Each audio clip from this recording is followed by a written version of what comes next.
Hello, my name is Mike from the Automotive Approach. Today we're going to be taking you through a quick video tour of our Saab 9.3. So this is our 2011 Saab 9.3 Sportwagon Turbo Edition.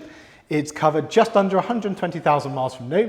It's got 8 service stamps, and whilst in our care, we've replaced the front tyres, done the cam belt and water pump, given it a service, a fresh MOT with no advisories, and a full 102-point independent mechanical inspection.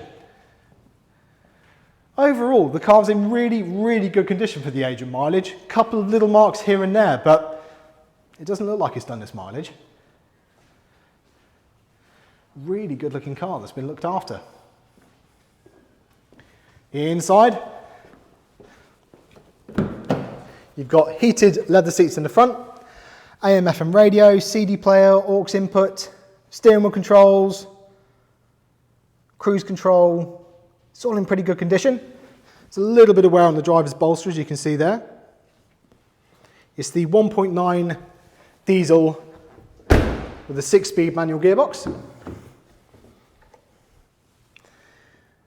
The rear is all in really good condition.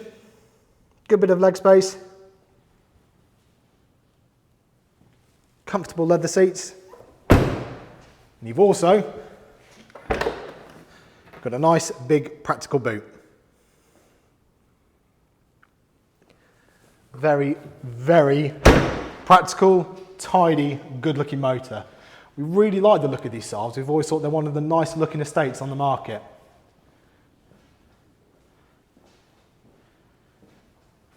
Very nice motor. Well looked after, good condition for the age and mileage, ready to go. As always, if you like this video, please like and subscribe. It really helps us out. And if you have any more questions or queries, please get in touch.